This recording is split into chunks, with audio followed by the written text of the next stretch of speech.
ధనస్సు వారికి కనుక చూసుకున్నట్లయితే మీకు మీ యొక్క రాశి నుంచి రెండవ స్థానంలో ఉండేటువంటి అధిక గ్రహాలు మూడులోకి మారుతున్నాయి. పంచగ్రహ కూటమి రెండులో ఏర్పడింది జనవరి మాసంలో, ఫిబ్రవరి మాసంలో మూడులో ఏర్పడుతుంది. ఈసారి 17వ తేదీ నుంచి ఆల్మోస్ట్ మంత్ ఎండింగ్ వరకు, అంటే దాదాపుగా 13-14 రోజుల పాటు ఉంటుంది. మధ్యలో 1-2 డేస్ గ్యాప్ ఇచ్చి ఉంటుంది. అలాగే అర్ధాష్టమ శని నడుస్తూ మీకు భాగ్యకేతువు సప్తమంలో గురువు నడుస్తున్నాడు.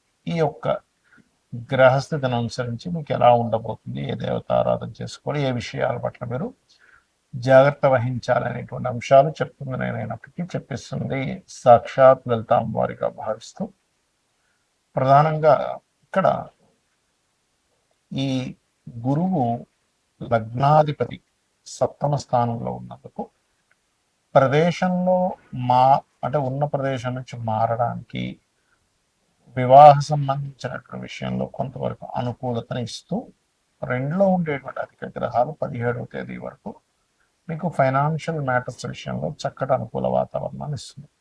కాకపోతే ఈ మార్పు అనేటువంటిది మూడులోకి వెళ్ళినప్పుడు, అంటే 17వ తేదీ నుంచి అధికంగా ఉంటాయి మార్పులు. కాకపోతే ఈ 17వ తేదీ నుంచి కొంచెం ఎవరితోనైనా మాట్లాడేటప్పుడు, కమ్యూనికేట్ చేసి కొంచెం అగ్రెసివ్గా మీరు స్పందించడం జరుగుతూ ఉంటుంది. ఈ విషయంలో జాగ్రత్తగా ఉండాలి. బికాజ్ ఆఫ్ మనస్థానంలో ఎప్పుడైతే శని భగవానుడు ఉన్నాడో, మనసు ఒక్కొక్కసారి అవతల వాళ్ళు ఏమన్నా సరే మనల్ని అవమానిస్తున్నారనే ఫీలింగ్ మనకు వస్తూ ఉంటుంది. కాబట్టి ఈ 4లో శని ఉన్నందుకు మీరు ఏదైనా అంటే ఎక్కువగా మనసుకు తీసుకోకుండా, ఎమోషన్స్కి ఎక్కువ గురవకుండా ఉండాలి ప్రధానంగా. అట్లాగే మీ యొక్క సంతానం కూడా ఉన్న ప్రదేశం నుంచి వేరే ప్రాంతానికి వెళ్ళడము, మరియు కొంత క్రియేటివ్ రిలేటెడ్ మూలంగా ఈ నెల 17వ తేదీ లోపల కొంతవరకు క్రియేటివ్ రిలేటెడ్ మూలంగా కూడా దాని యోగాలు రావడం అనేది చూపిస్తుంది. కాకపోతే భాగ్యస్థానంలో కేతు ఉన్నందుకు కొంచెం తండ్రి తరపు వారు, లేకపోతే బ్యాంకింగ్ సెక్టార్స్ విషయంలో కొంత స్ట్రెస్ అది ఉన్నప్పటికీ, వారి నుంచి కానీ బ్యాంకింగ్ నుంచి కానీ పుణ్యక్షేత్ర దర్శనాలు చేసుకోవడం వల్ల అది చాలా మటుకు క్లియర్ అవుతుంది. ఇక ఉద్యోగ సంబంధించిన విషయాల్లో 17వ తేదీ తర్వాత నుంచి కొన్ని మార్పులు చేర్పులు చూపిస్తున్నాయి. మరియు వివాహ సంబంధాలు అయితే కుదురుతాయి, అందులో ఎటువంటి సందేహం లేదు. మీరు నిత్యము చేయవలసింది మాత్రం లక్ష్మీ నరసింహస్వామి యొక్క ఆరాధన చేయండి, అన్ని విధాలు బాగుంటుంది. చాలా మంది గోచార ఫలితాలతో పాటు జన్మజాతకం చూపించుకుంటే అసలు ఎటువంటి విషయాలు తెలుస్తాయని నన్ను చాలా మంది అడుగుతున్నారు. దానికి నేను మీకు ఒక క్లారిటీ ఇస్తాను. మొట్టమొదటిగా మనకి జన్మజాతకం అనేటువంటిది ఇలా ఏర్పడుతుంది. మనము పూర్వజన్మలో చేసిన కర్మలు, ఈ జన్మలో చేస్తున్నటువంటి కొన్ని నిర్ణయాల మూలంగా కూడా మనకి గ్రహాల యొక్క అనుకూలత, ప్రతికూలత అనేటువంటిది లభిస్తూ గుర్తుపెట్టి ఉంది. అయితే 90% ఆఫ్ పూర్వజన్మల్లో, ఒక 10-15% మనకి ఈ జన్మలో చేసేటువంటి ధర్మబద్ధంగా ఉండడం ఇట్లా జరుగుతుంది. అయితే ఇక్కడ ఏ గ్రహం బలంగా ఉంది, ఏ గ్రహం బలహీనంగా ఉంది, ఏ భావం బలంగా ఉంది, ఏ భావం బలహీనంగా ఉంది, ఏ భావం ఏ విషయాన్ని చెప్తుందని చెప్పేది జ్యోతిషాస్త్రం.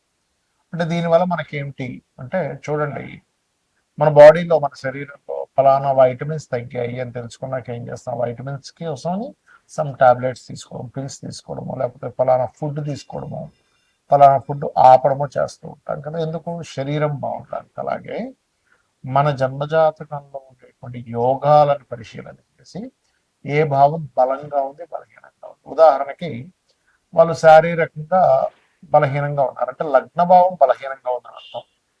అప్పుడేంటి? ఆ లగ్న భావాన్ని స్ట్రాంగ్ చేయడానికి లగ్నాధిపతి ఎక్కడున్నాడని తెలుసుకుని దానికి సంబంధించిన దానాలు ఇవ్వడము, దానికి సంబంధించిన ఫుడ్ తీసుకోవడము చేస్తూ ఉంటాం. అలాగే ధనం ఎంత మనం ప్రయత్నం చేస్తున్నా ఇవాళ రేపు సొసైటీలో ఇబ్బంది పడుతుంది ఏదైనా ఉంటే ధనం కోసమే ముఖ్యంగా. దాని తర్వాత రుణరోగ శత్రువుల కోసం ఇబ్బంది పడుతూ ఉంటారు. అయితే ఇక్కడ ఈ ధనాధిపతి ఎక్కడున్నాడు అనేది ముఖ్యంగా తెలుసుకోగలగాలి.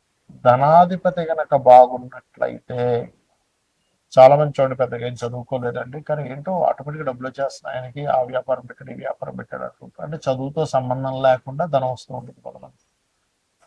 మరి కొంతమందికి అసలు ఆయన పెద్ద పని చేసే అవసరం లేదు. ముత్తాతలు రకరకాల ప్రాపర్టీస్ కొని ఉంటారు, వాటి రెంట్స్ వస్తూ ఉంటాయి. ఏమిట్రా ఇది అనిపిస్తుంది. అదంతా పూర్వజన్మ కర్మ. అయితే ప్రతి మనిషి కూడా వాళ్ళ రెండవ అధిపతి ఎలా ఉన్నాడో చూసుకోవాలి. రెండవ స్థానాధిపతి కనుక బలహీనంగా ఉంటే వాళ్ళు ఎన్ని ప్రయత్నాలు చేస్తున్నా ధన విషయంలో పాపం వెనకబడుతూనే ఉంటారు. ఆ ఒక్క చిన్న లిటిగేషన్, అంటే చిన్న ఎగ్జాంపుల్ చెప్తా చూడండి. ఒక వ్యక్తికి ఇక్కడ క్లాట్ ఏర్పడింది అనుకుందాం. ఈ చెయ్యి కాలు తిమ్మిరికి అయ్యి పెరాలసిస్ వచ్చింది, సంథింగ్ ఆగిపోయింది. మీరు దీనికి మీరు ఎంత చేస్తున్నా సరే మీకు సెట్ కాదు అంత ఈజీగా. క్లాట్ ఎక్కడ ఏర్పడిందో అది కరగాలి. అది కరిగితే రక్త ప్రసరణ అయితే దాని వేవ్స్ కనెక్ట్ అయితే బాడీ మన బుర్రలో ఉన్నటువంటి మెదడులో ఉన్నటువంటివి ఏవైతే ఉన్నాయో అవి కనెక్ట్ అయితే అవి ఖచ్చితంగా ఆటోమేటిక్గా వాళ్ళకి సెట్ అయిపోతుంది. అట్లాగే మనం పూర్వజన్మల్లో ఎక్కడ ఏ కర్మ మూలంగా అక్కడ ఆగింది, దానికి సంబంధించినటువంటి విషయంలో మనం ఎట్లా తెలుసుకోవాలి అనేటువంటి విషయం చెప్తుంది జ్యోతిషాస్త్రం. కాబట్టి మీ ధనాధిపతి ఎవరు, ఆ రూపంలో మీరు కనుక చిన్నప్పుడు చదువుకోవడము, దానికి సంబంధించిన వర్క్స్ నేర్చుకోవడం ద్వారా బాగుంటుంది. అదేవిధంగా మనం చేసే ప్రయత్నాలు అనుకోండి, మనం ఏ దిశలో ఉండాలి, అలాగే సంతాన అభివృద్ధి, అసలు సంతానం ఎప్పుడు పొందితే మంచిది, సంతాన అభివృద్ధి అవ్వాలంటే ఏం చేయాలి, మనకి ఇవాళ రేపు అందరూ ఇబ్బంది పడుతుంది దేని గురించి అంటే రుణాలు ఉన్నాయని, రోగాలు ఉన్నాయని, శత్రుత్వాలు ఉన్నాయి.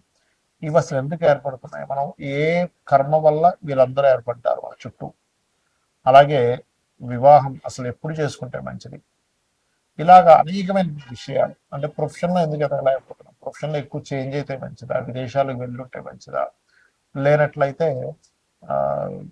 ఇన్వెస్ట్మెంట్స్ ఎప్పుడు చేస్తే మంచిది, ఇలా ఒకటి రెండని కాదు, అనేకమైనటువంటి అంశాలు.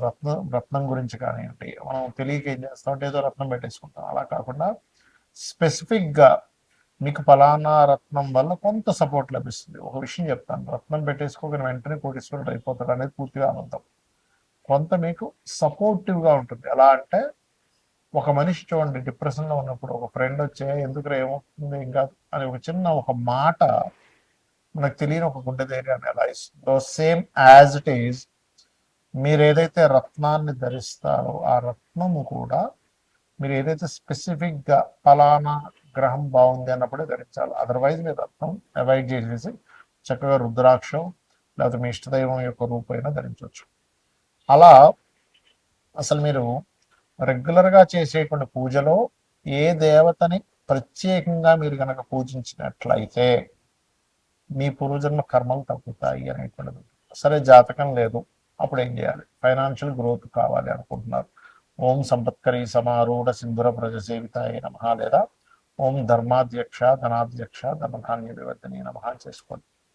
అలాగే అది అప్పులు ఉన్నాయి, ఓం అపర్ణాయ నమ చేసుకోండి. లేదండి నాకు ఉద్యోగ సంబంధించిన విషయంలో ఇబ్బంది ఉంది, ఓం మాణిక్య మకుటాకార జానుద్వయ విరాజితాయ నమ. అలా కాదు, ఎంత సంపాదిస్తున్నా లేకపోతే ఏం చేస్తున్నా నాకు హ్యాపీనెస్ లేదు, లేదా బిజినెస్ ఇంప్రూవ్మెంట్స్ అవ్వట్లేదు అనుకునేటువంటి వారు ఓం ఇంద్రగోప పరిక్షిప్త స్మరతోనా భజంగికాయే నమః అని మంత్రం చేసుకోండి. ఇలా ఒకటి రెండని కాదు, మీరు ఏదైతే అనుకుంటారో ఆ సంకల్పం మనసులో, అంటే మీరు పలానా ఉద్యోగం రావట్లేదనో, వివాహమే అనుకోండి, ఓం కామేశబద్ధ మాంగళ్య సూత్ర శోభిత కందరాయ. అంటే ఇక్కడ ఏంటంటే చాలా మంది చేస్తున్న మిస్టేక్ ఏంటంటే ఆ సమయం వచ్చిందో లేదో జన్మజాతకంలో చూసుకోకుండా అది రావట్లేదు అది అవ్వట్లేదు అని బాధపడుతూ ఉన్నారు. అంటే ఎలా అంటే ఉదాహరణకి ఒక విత్తనం వేసి ఒక భూమిలో ఒక విత్తనం వేసాం, అది చెట్టు వస్తుంది, మొక్క మొలుస్తుంది వస్తుంది. మొలుస్తున్నప్పటి నుంచే మనం చూస్తూ ఏమిటి కదా ఇంకా పళ్ళు రావట్లేదు పుష్పాలు రావట్లేదు అంటే అట్లా అదొక ఏజ్ వచ్చిన తర్వాత ఇన్ని సంవత్సరాలకి అది పుష్పాలు ఇస్తుంది లేకపోతే ఫలాలను ఇస్తుంది అనే ఒక నాలెడ్జ్ ఉందనుకోండి, అప్పుడు హ్యాపీగా 5 సంవత్సరాల తర్వాత వస్తుంది అని ఒక ఫిక్స్ అయి ఉంటుంది.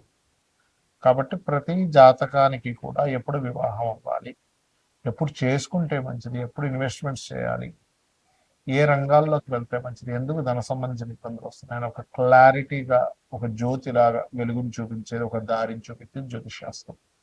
కాబట్టి మీరు తెలుసుకొని అమ్మవారి అనుగ్రహంతో మీరు చక్కటి ఆయురారోగ్యాన్ని పొందుతారన్న మనస్ఫూర్తి కోరుకుంటూ శ్రీమాత్రేయ నమః.